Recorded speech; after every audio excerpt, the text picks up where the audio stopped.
Well, whew, today's a good day. It is. So I'm going to share something with you real quick before we get connected. You hear me play the words? Did y'all hear it? It wasn't rapping or nothing like that, but it was what I got. I gave what I could. Yeah. Listen. It did what it needed to do. And I was trying to write these notes right before you guys come on, and then I kind of got caught up and y'all was in the waiting room, and I'm like, oops, I better let them in. And so it is what it is. But I do want to share this little quickie insight that I received, like 10 minutes ago. But it does connect to something that I wrote on my blog in a type of way, and my mind was on the blog, and so this is like another expansion of it, if you will. And if you have not read said blogs, you should go to my website and read some of the blogs. I think I'm getting better at writing, and over time, able to put words together and sentences, and I'm hearing my style. I'm just a little bit low-key excited. A little bit excited about just writing. But I do want to share this with you. God will, He will stop at where you complain. Listen. Do not play games, because it's a good thing, and it can be a bad or not bad. It can be a get on your nerve kind of thing, because God is a God that knows you because He created you, right? We've established that. He knows you in and out. We try to get to know God when God already knows us. And if we can walk with that, we trying to figure Him out. But He's already created you, so He's already figured you out. The extra stuff that we add to ourselves is just our own emotions, our own desires, our own wants. It has nothing to do with what He knows about you. And so what we try to do is keep the things that we've added to ourselves over time. It has nothing to do with Him, and we know it.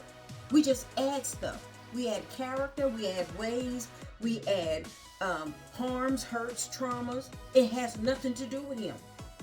We add these things to our lives. We even add the type of potato chips that we like. When God created you, He didn't care what brand of potato chips you preferred, but we have a preference. He didn't add that. So it's things like that, things that we've added. He don't care if you like yellow curtains, green curtains, orange curtains. That's just your preference of design. It has nothing to do with nothing. Now, there'll be a person who is a person of design that can answer that for you, and that's their reason for being here. That's a whole nother, that's not this class. But what I do want to share with you, I know, right? But I do want to share with you that God will stop things at your complaint. What I mean by that is when you complain and say you don't have understanding, He will send divine clarity so clear that it'll make you mad. I'm telling you about what I know. When you say you don't understand, He will send divine clarity, because that's a complaint from the thing that He made. He made you, and the thing that He made has complained in your soul. You don't even have to say it with your mouth. He will bring clarity because you said you don't understand. So that means He stopped all the presses and brought divine clarity to your life. If you say you don't have time to do whatever He's asking of you to do, don't you know He will stop your world and let the rest of the world continue? Your divine world, we all have a divine world, meaning the world that we are responsible for, the world that we should be speaking to. Everyone has a divine world. And then there's the whole world. Every person has a divine world, and then there's the whole world. If you say you don't have time to do something, He will stop your divine world with something else that stops it for you. And it may also seem like it overlaps, with other people's world. So, for instance, if I'm not saying calamity is going to come, but if you can't find your keys, your world has stopped. If you can't find your wallet, your world has stopped. So God, now everybody else still moving about, but it likens to that. Something that makes your world function, you don't have access to it, and your world kind of stops a little bit, even though it's still functioning. You don't have a choice but to be in it. So that's your divine world. Sometimes God would allow your divine world or your plans to not happen the way you intended. The last thing, when you say you don't have resources available to you. And see, these are complaints that we use on a common level. Or maybe I should say this. These are the complaints that I've heard people say over and over and over again. They don't have understanding. They don't have the time, and they don't have the resources. Those are the main three things that I hear in what I do as reasons why people can't be their greatest self or whatever God intended.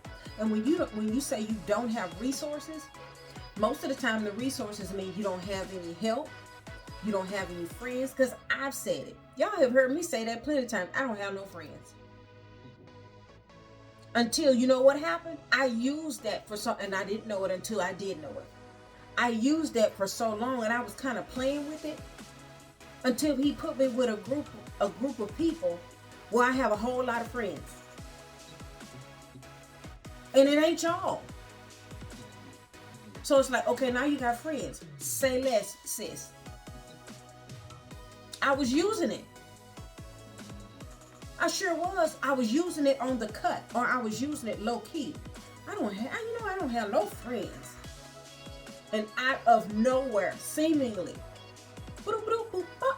bam, there you go. You are part of a sisterhood with people who actually love you and know you by your name. I'm like, what? What? I can no longer say I don't have no friends, because that was one of my many excuses that I used to not be able to move forward at the level that I know I should have. If I say I don't have any money, God is going to immediately give me business ideas to compensate for what I said I'm complaining about. If I say I don't have any money, oh, here's a way you can draw in a source of income, ma'am, to do the thing that I'm asking you to do. Now, if I don't do it, that's on me. But because I've complained in my heart that I don't have the resources, now I have ideas of new resources. So be mindful of where you complain, because God will stop the world for you and I in our own perspective lanes in order to fulfill the complaint that you say you have according to what you say he asked you to do. He will. He cannot allow you to not have. And see, if you look back over your life and you look at all the complaints that you came up with as a reason why you cannot be what he intended, you will find that he's answered them, every one of them. He's answered and discarded every reason, every excuse that you have, he's gotten rid of it in one way or the other. We're just not paying attention to it. But now that I've told you, now you are obligated, because now you know. You can't unknow what I just said, because you've just heard it. And that's why it's imperative. Listen, you can't unknow it. You can't unhear it. And now that you've heard it, you must comply to the fact that every time you complain, because you are his, no matter what state you're in, you're still his. No matter how many times you complain, he will send an answer. We just may not like the package that it comes in, or we may not like the way that it looks, but it's an answer all the same. It's so true. Look back over your life and look and see why you're not being what he asked you to be, and you have a complaint as to the reason why. Because it makes no sense for him to ask you to do something and you don't give a rebuttal back. You're rebuttaling. You may not say it with your mouth, but you're saying it with your life. Oh, I can't do that because. Oh, I can't do this because. He has given you all the answers to what you need, because he will stop at your complaint. Mm. That's what I wanted to share. And now I've said what I needed to say for today. Yes, yes. All right.